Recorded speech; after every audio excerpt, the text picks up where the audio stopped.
And a good writer, very prolific. Paul Williams will be with us on the other side of the break, everybody. We're going to be talking about the abuse of trust of the federal government and things that have happened that we really need to understand have happened, number one, in the context they play in today's world. So we're looking forward to that. You're right here on 87.9 FM The Globe, and we'll see you shortly on Call to Reason. We have our caller, our guest today, calling in, Dr. Paul Williams, former FBI agent, author, and just a guy who does a lot of interesting research and uncovers and tries to educate us on a lot of things going on around us that we're really not aware of. Paul, are you with us? I'm here. So, Paul, I was wondering if you had read the Economist piece about why heroin has made a comeback in America. Did you see that piece yet? I didn't see that. In what issue did that appear? It is just from this week. It's from this is a article from a year ago. It's November 23rd, 2014. And what I found to be interesting about this article, and I would love to get your feedback on it, but they are saying that the reason why the drug has resurrected is because people who were addicted to pills, to Oxycontin and those types of pills, once they couldn't get them from their doctors anymore, they were resorting to taking heroin. What are your thoughts about that? They seem to be explaining a lot away, and it seems to be a lot of explaining for something that's actually an epidemic. What are your thoughts? Well, you got to realize that right now, as we're speaking, that heroin has become a $1 trillion industry. It's the third most valuable commodity in the world. And for the United States right now, one of the main objectives is gaining control of the heroin trade. I mean, that's understandable since we want to control almost all the resources throughout the world, that you would have to control that. Going back to when the Taliban tried to destroy the poppy crops in 2000, in the year 2000, right before our invasion, the poppy population there was cut back to less than 65 tons. And right now, as we're speaking, that crop is producing over 600 tons a year. So I mean, we are really have become a narco-state, and of course, the most of it, and as I said the last time, it came from the fact that right after World War II, when the CIA was formed in 1947, there was no funding for covert operations. And we had, at that time, back in 1947, stay-behind units, military units, throughout Europe, primarily in Italy. It was called Operation Gladio. And these units were supposed to ward off a Soviet invasion if such a thing took place in Europe and in Eastern Europe. So we had thousands of these units, and the cost was astronomical. And we're talking hundreds of millions of dollars just to maintain these troops in the Western Hemisphere. And a guy by the name of Paul E. Hellawell, who was a member of OSS, and you got to realize that all the members of the Office of Strategic Services, every one of them, was not only white, but a white millionaire, and over 90% of them were Wall Street lawyers. They were very well heeled. It was known as the Old Social Club, OSS, Office of Strategic Services. And Hellawell was a member. His father was a very prominent cloth manufacturer in Great Britain, who amassed millions and millions and millions of dollars, moved to Texas, and went into the banking industry. But Hallowell was once again very well heeled, and he was stationed in China, working with Chiang Kai-shek to support the national Chinese army. And Hallowell at that time, this is right at the close of World War II, realized that Chiang Kai-shek was funding his army by selling heroin to addicts throughout China. And Hallowell, in order to help Chiang Kai-shek, established cargo air transport to fly drugs from the Golden Triangle of Burma and Laos and Cambodia to China to provide the heroin to Chiang so he could sell it. And then Hallowell came to in 1947 when the CIA was formed, and there was no funding for covert operations and the need to fund Operation Gladio. Paul E. Hallowell got a brilliant idea. He said, just like Chiang is selling heroin to the addicts throughout China, let us, as in this our new agency, raise funds by transporting these drugs from the Golden Triangle to the black communities, primarily along the eastern coast, centering on Harlem. And these people, the members of the black community, the African American community, are frequenting jazz clubs. And he spoke to his officials, Wild Bill Donovan, who was in charge of the OSS, and Alan Dulles, and all the other, James Jesus Angleton, all these the members of the newly formed CIA who were formerly with the OSS. They thought this was a splendid idea because they all believed, and then when they met, they said that there's nothing more decadent than jazz. Jazz is ruining the morality of the country, and anyone that goes to a jazz club is decadent. And besides that, they said some people in these jazz clubs, this is going back to 1947, are actually using marijuana. And they said, well, if they use marijuana, these people who frequent these clubs are going to be suckers for heroin if we bring heroin in. So this is all very well established on CIA and OSS documents that anyone can read. Beginning in 1947, the newly formed CIA began shipping heroin with the mafia into African American communities. At that time, going back to 1947, there were only 20,000 addicts throughout the country. And within a matter of 10 years, there were close to 1 million addicts. And great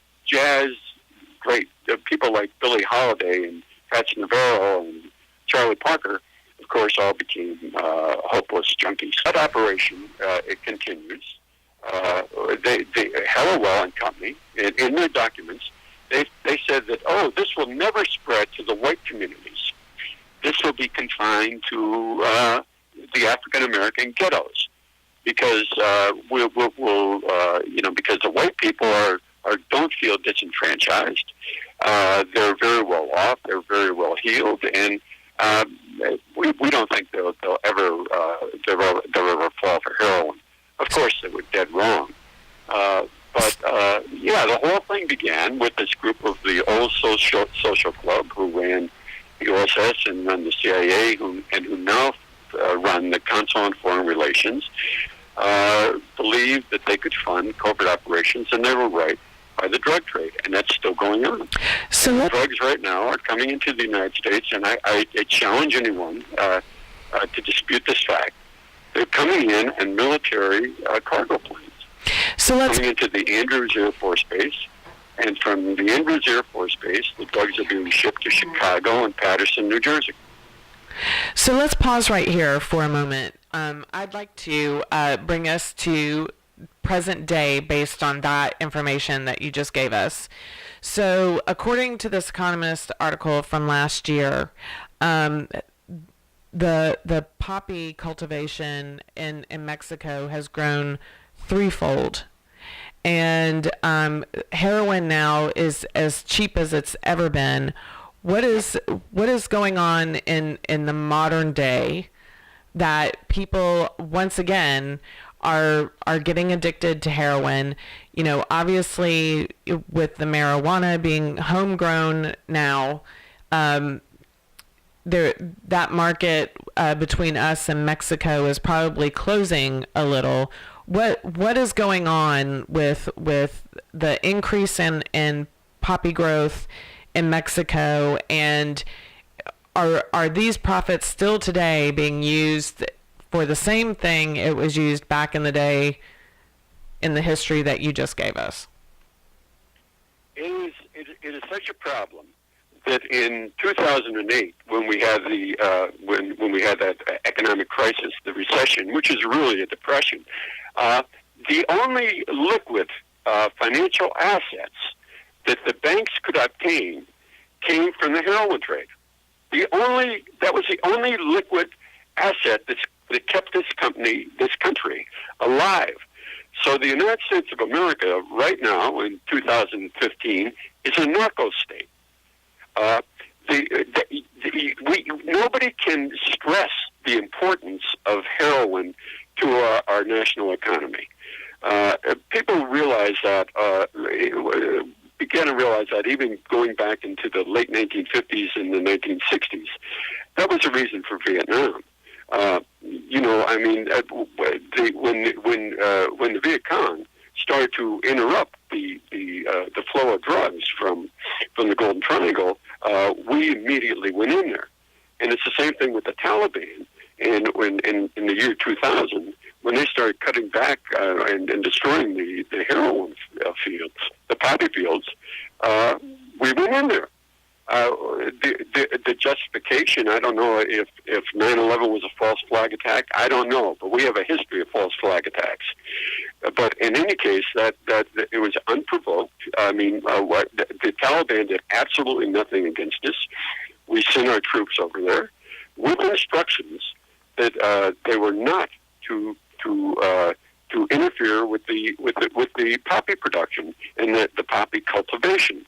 And that increased tenfold under our watch, and it's going on right now. The heroin is flowing from Afghanistan, primarily the Helmand province, to Turkey. From Turkey, the drugs are being transported by NATO to Brussels. So this is vital for our national security. It's vital for our economy, and once again, you know, the number one reason why there is a plague of heroin, not only in the African American communities but throughout the country, is because of the CIA. So Paul, tell me, what is there a connection between the CIA and the cartels that are growing poppy in Mexico? Are we funding? Are we part of that funding pipeline of heroin coming in from Mexico as well? Absolutely. The one that first revealed that was a guy by the name of Gary Webb. I know you guys know him. He was a journalist for the San Jose Mercury, and he started noticing that cocaine and heroin was flowing into the ghettos in California, Southern California, and it was coming in transport vehicles and planes that were being managed by the CIA. He uncovered that. This is going back in the 1970s. Right here, where I live in northeastern Pennsylvania, there's a guy by the name of Rick Leitches, who is once again dealing with the cartels primarily in Colombia, including Escobar, going back into the 1980s, and he was transporting the drugs from Colombia to the Scranton Wilkes-Barre Airport. And the name of his airline, strange to say, was called Air America, the same airline that was transporting drugs in Vietnam. But several of his planes crashed, and one crashed in Florida, filled with drugs, and another crashed in Georgia. So his operation was uncovered, and And the authorities in Georgia and in Florida demanded that Rick Leitchus, who ran this place, be brought to trial. And they insisted, and he was protected for years. But finally there was a trial. And at the trial, Leitchus said, I am a CIA operative. And this entire fleet of planes that I have called Air America, it's operated out of the Scranton-Wilkes-Barre Airport, is being funded by the CIA. And he showed in court testimony his ties to congressmen, to senators, to our UN ambassador. I mean, all these people he was serving, and his ties to the CIA were completely established. And this guy brought in billions and billions and billions of dollars worth of drugs, and he never lost his pilot's license. He was tried. He was allegedly sent to a prison in Florida. When I tried to search him out at that prison, he wasn't there. He now runs another airline in Florida. The guy's name is Rick Leitchus, and nothing happened to him. So is it still going on? Absolutely. It's going on at an extent that is almost unimaginable to people. And not only are the drugs coming in from the CIA, but the weapons are coming in. You wonder how people who are in who can enforce the drug trade have Uzis and fully automatic weaponry. That's once again provided by, and that came out in court hearings, provided by the CIA. These drug lords are all armed to the teeth by our government. And that play is, it was the African American population was singled out, and they still are primarily, and the drug lords who are making the situation unbearable in the inner cities are armed by the CIA. As a matter of fact, any journalist worth his salt that is listening to me should verify this for himself. It's very easy to come up with the facts. And in present day, what is the CIA using this money for? The CIA uses, well, first of all, you got to realize that all the covert operations that we are involved in, all of them are funded by, they're not funded by the government. They're funded by the drug trade. We right now, for instance, just take a look at Central Asia. What the CIA is involved in right now is trying to gain all the natural resources at the basin of the Caspian Sea. That's a world's greatest deposit of oil and natural gas and uranium and gold. They don't want these resources to go to Russia or to China. We're talking about like places like Kyrgyzstan, Turkmenistan, Uzbekistan, Azerbaijan. These Russian republics. We don't want those natural resources there to go to Russia or China or to anybody but to us. And the CIA is involved in creating what they call the new Islamic world order, uniting all these countries under Turkey so that we can use Turkey as a proxy to gain this wealth. So you ask, what's the money being used for? It's being used for enterprises such as this. It's to gain control of for our international bankers, gain control of the world's resources.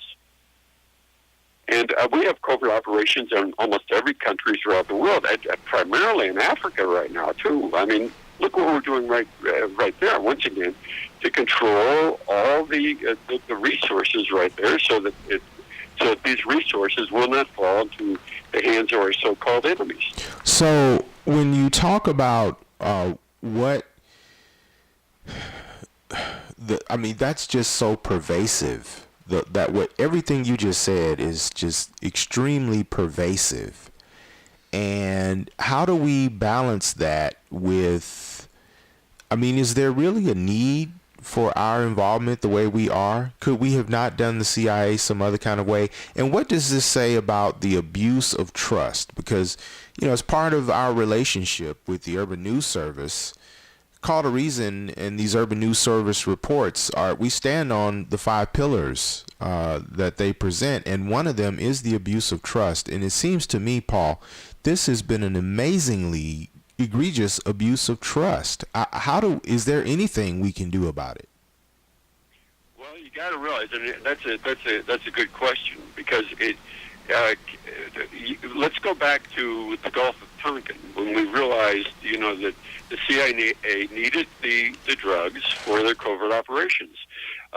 Lyndon Johnson appeared on television in 1965, and he said that the North Vietnamese had fired on our fleet in the Gulf of Tonkin, and that hundreds of soldiers, bodies of dead soldiers, were floating throughout the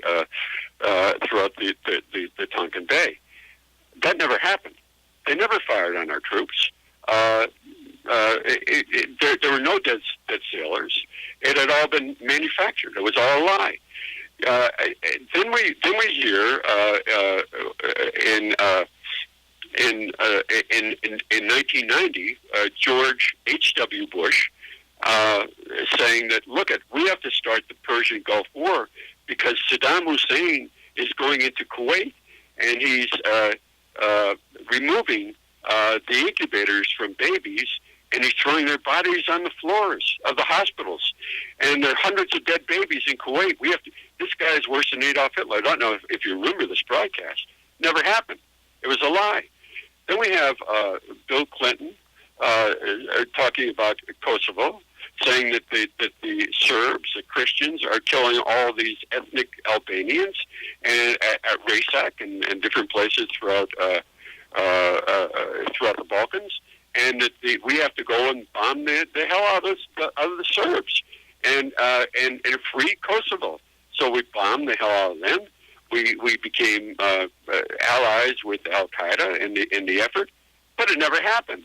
There was no slaughter of the ethnic Albanians by the Serbs. It was all a lie. And once again, we go to this, to our present involvement in Afghanistan to separate the lies from the truth. You have to have the mentality of a chicken to be able to peck the corn from the crap. And it's, we have a history of false flag attacks. There is no reason for anyone in this country to trust the government. The government is controlled by international bankers, and money is always the bottom line, not the politicians. And unless that can change, nothing will change. So the notion of the government being of, by, and for we the people is simply some words on a 200-plus-year-old piece of paper that doesn't mean very much anymore, in your opinion. The government right now is for a group of global businessmen and global bankers. They're the ones who profit from from our endless wars. They're the ones who profit from the globalization of poverty. What we have had with thanks to the CIA and thanks to this drug industry, we have even had the globalization of poverty, where our manufacturing jobs have gone overseas. We had 29% of the American people were employed in manufacturing just 15 years ago. Now it's less than 9%, and it gets worse and worse and worse every year. What can I say? The only ones that benefit from the endless wars and from the covert activities of the CIA are really the fat cats. Wow, that's just amazing. So, again, what can we do? How do we spread the word? How do we raise awareness, or how do we raise awareness among citizens so that we can begin to hold the government accountable, or can we even do that? Is we the people a hopeless cause? Is we the people a hopeless cause? Well, one thing that we can do is what we're doing right now, is to challenge the people to gather this data and to verify for themselves they have to do. And the more word gets out about the activities of our government and our secret government, the more light will be shed in the dark places. And I think the better off everyone will be. Maybe it would even mean a curtailment of all these covert operations. For instance, like we're talking about the heroin trade. There's a guy in northeastern Pennsylvania. I'm just talking about my own neck of the woods. Well, I'll tell you two stories. One is about a guy by the name of Fethullah Gulen. Fethullah Gulen is a Turk. His movement, the Gulen movement, has gained control of the Turkish government. He has established schools throughout Central Asia, all to bring about this new Islamic world order. He works, and all the schools are CIA operatives. He's been funded. This guy now doesn't even have a third-grade education. He doesn't live in Islamabad. He doesn't live in Istanbul. He lives in northeastern Pennsylvania. He operates everything from our country. He manipulates all the politics, all the media throughout that vast area of Central Asia from the United States, and he's fully funded by the drug trade. Fully funded. This guy has a third-grade education. He's an imam. He can't speak English. He lives here in a mountain fortress not too far from where I live. And when I looked into his personal assets, now get this, he has $50 billion in assets. Wow. All from the CIA. Wow. And he applied for permanent residency. Brian Fuller and these other CIA spooks, Morton Abramovich, all appeared in Philadelphia to say what a wonderful citizen of the world this guy is, what a wonderful asset to this country. This guy is a drug baron. This guy is promoting radical Islam throughout the world. This guy is destroying nations throughout Central Asia, and yet he's propped up by us, and that's part of the drug trade, and that's why it has to continue. Now, you talk about an abuse of trust. Paul, we're going to ask you to stay right here with us. We're going to take a short break. On the other side of the break, we're going to continue our conversation with Urban News Service writer and reporter and our friend Paul Williams as part of the Call to Reason Urban News Service report. We will be right back on the other side of the break. You're on 87.9 FM, The Globe.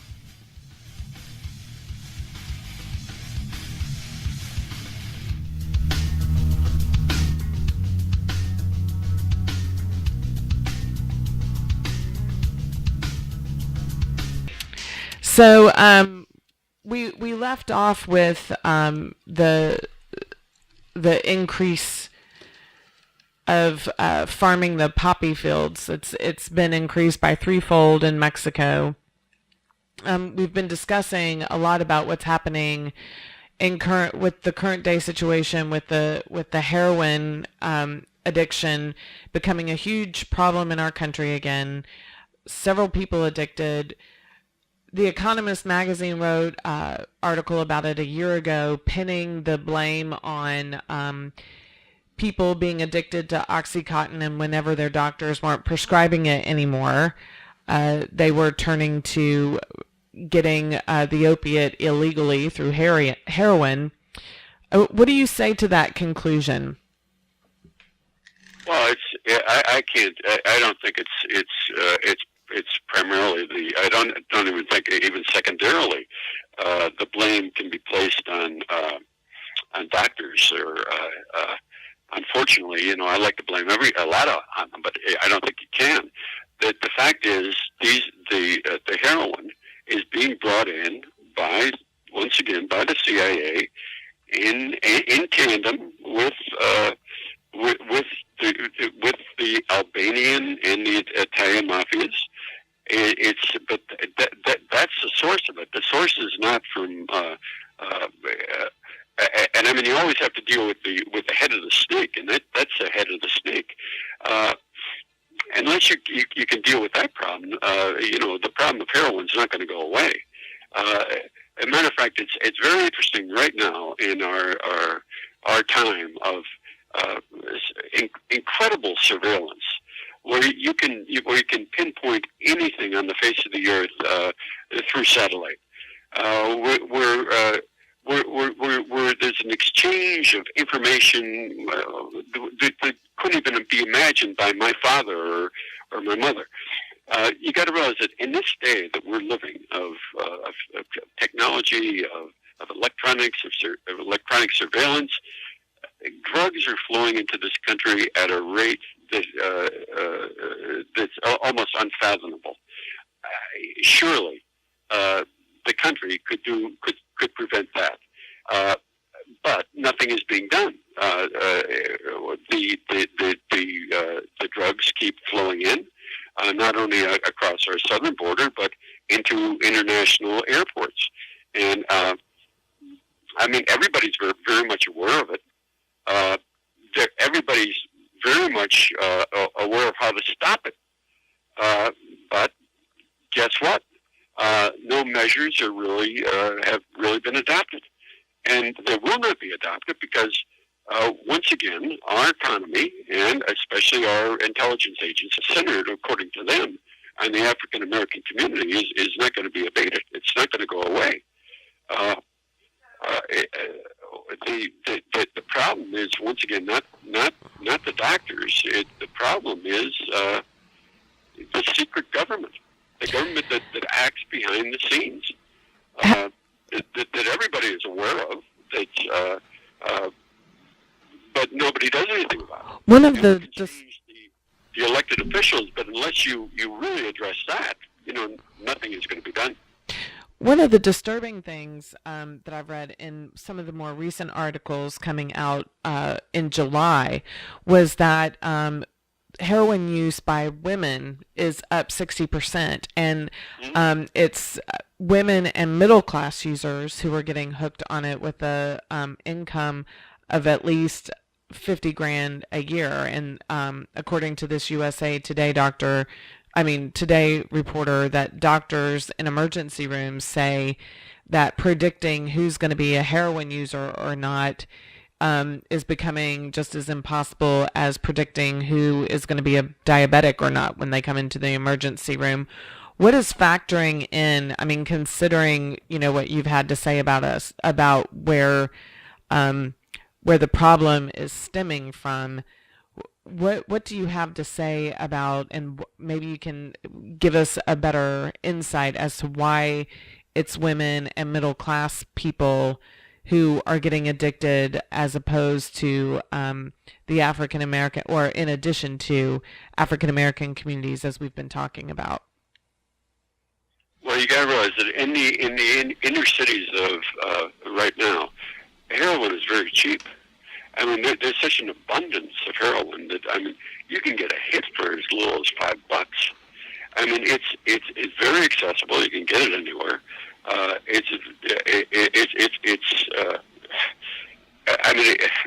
It's cheaper than a bottle of whiskey. So it is by far, heroin is a drug of choice. You get the biggest bang for the least expenditure of a buck. So unless that, and once again, that's because right now the poppy production coming from Afghanistan is greater than ever. The Taliban tried to do away, as I said before, with the poppy fields. They tried to eradicate them.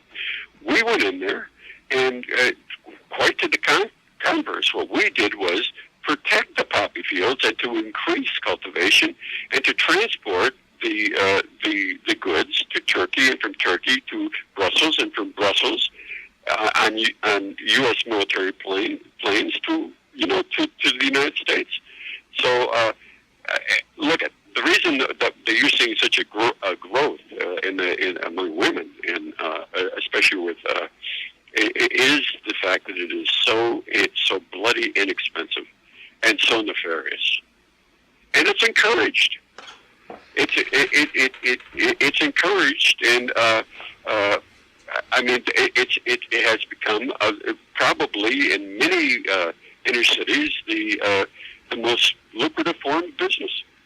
What would you say is the Because I lived in New Mexico for quite a while, and at that time, and even now, it's considered one of the number one places for heroin addiction. And I'm wondering, given how deeply heroin has infiltrated the Hispanic and Latino communities in America as well, is the middle class and is the white suburban soccer mom the next natural market for those who are proliferating drugs throughout this country and as a part of the secret government operation? Is there anywhere they won't go to grow their enterprise? Well, what you're saying is very interesting. What happened was, going back to even in the 1970s, the primary drugs coming from places like Colombia, the primary drug, was cocaine. And once again, the CIA was very much involved in trafficking in cocaine. We, working with the cartels, encouraged we discovered that in Bolivia and in Colombia, they were ideal. It was an ideal environment for poppy cultivation. So once again, our government, with the cartels, began growing poppy fields. So you're seeing more and more and more heroin coming from places like Colombia and Bolivia, but still in all, the primary source, far and away, is Afghanistan. You're talking about 75 to 80% of all heroin's coming from there. Not from Not coming from Mexico, you don't think? And what percentage of the heroin that's coming in right now do you think is coming from Mexico? Well, I think that you're seeing, like, you got to realize that going back in the 70s, very little heroin was coming in from South America. But now it's up to almost 20%. So yeah, there's a marked increase, and I think more in the coming decades. If we ever have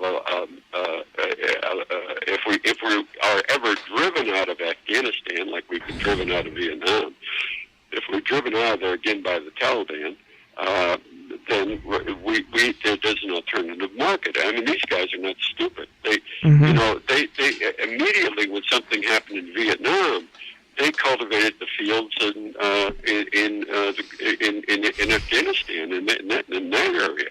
So right now, when something is beginning to our situation is beginning to change in Afghanistan, there's also an alternative market being developed in South America. Once again, these people, are very, very, very, very much aware of what they have to do. So I have a question for you. Joseph Califano, who was essentially LBJ's right-hand guy on domestic policy, now has an organization called the National Center on Addiction and Substance Abuse. Is he aware of what the CIA was doing in the 70s and 60s, or in the 60s? Yeah. I'm not sure. It flabbergasts. Well, what happens is you got to understand that the CIA, and this is very important, for anyone to understand, and anyone can look it up. There was an operation by the CIA called Operation Mockingbird. That was initiated a long time ago. It began in the 1950s, and it persists to this day, in which all the major media outlets took part. The New York Times, Time Magazine, ABC, NBC, CBS, every major news outlet became part of Operation Nightingale. And they disseminated information from the CIA, and they held back information that should have been released to the American people. That only changed. That still persists. Like the Washington Post, Kathleen Graham and Phil Graham were CIA operatives, and it's the same thing with Kathleen Graham from the Washington Post. Is that what you said? Kathleen Graham and Phil Graham were, and just look it up, they were CIA operatives. They were employed by the CIA. I mean, they really didn't need the money, but once again, you got to realize that the CIA, and going with the office, even from the Office of Strategic Services, from the beginning, from the get-go, these people were elitist. They were from the upper echelons of society. They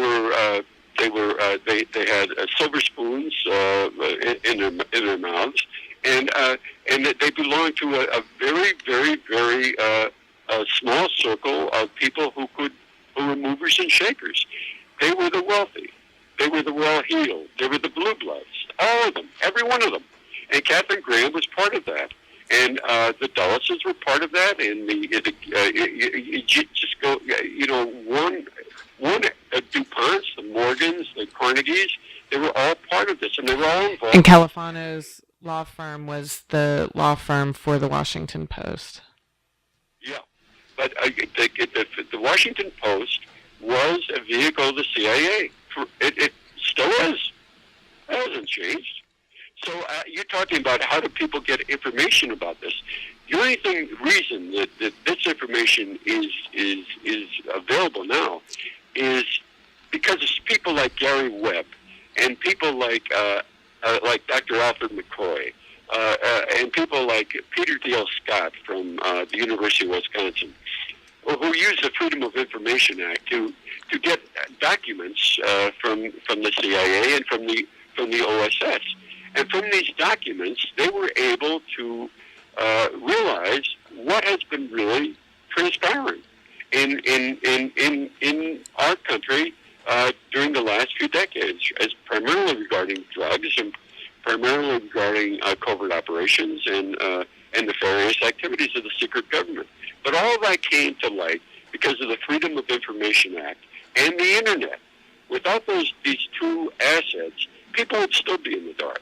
They were held in the dark, and they for years and years and years by Operation Mockingbird and operations like that. And finally, but getting the news out, it's still not easy.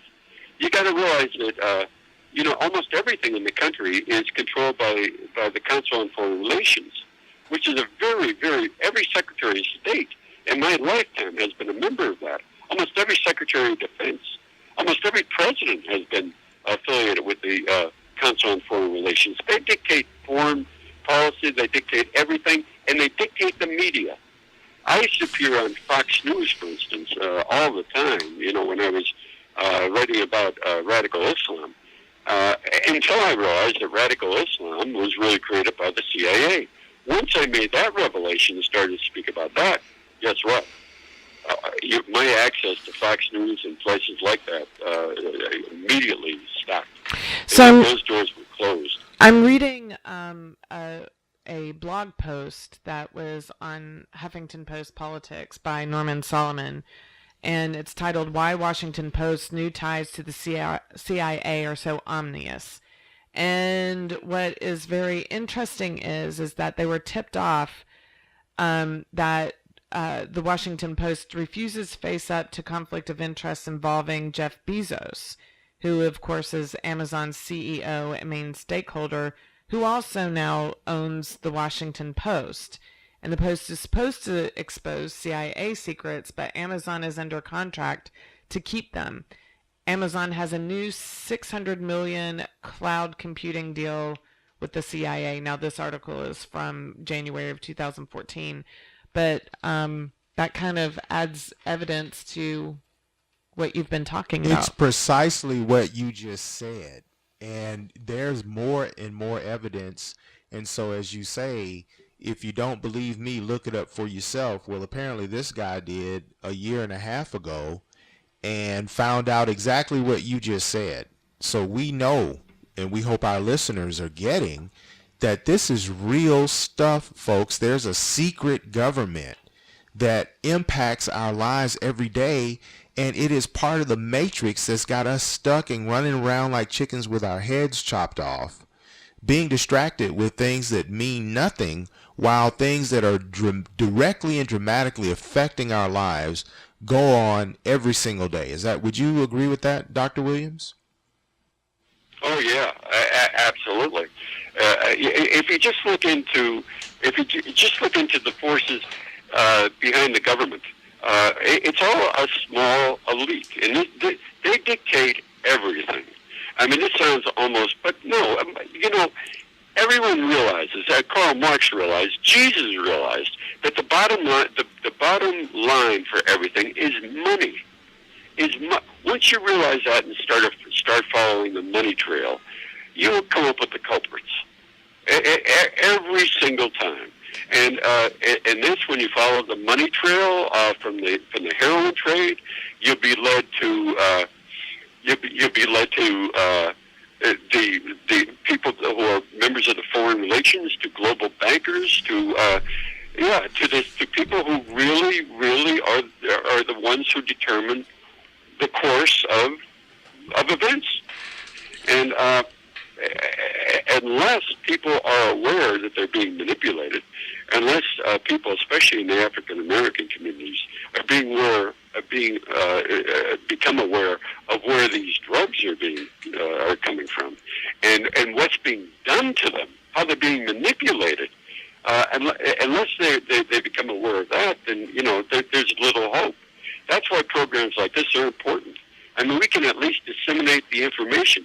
People, I hope that when they're listening to me, they can just Google up Paul E. Hellawell. They can Google up narcotics in CIA black community. Just Google those 3 words, and they'll get everything. They'll get the CIA documents. It's not hard to do. And once they're aware of that, and the cause of that, the cause of so much grief and heartache, is perpetuated by our government. I mean, this is infinitely worse than what the slave owners were doing, in the 19th century, at least in my eyes. I mean, they're enslaving a significant portion of our population with drugs, and it's nefarious, and it all is being used for global interest.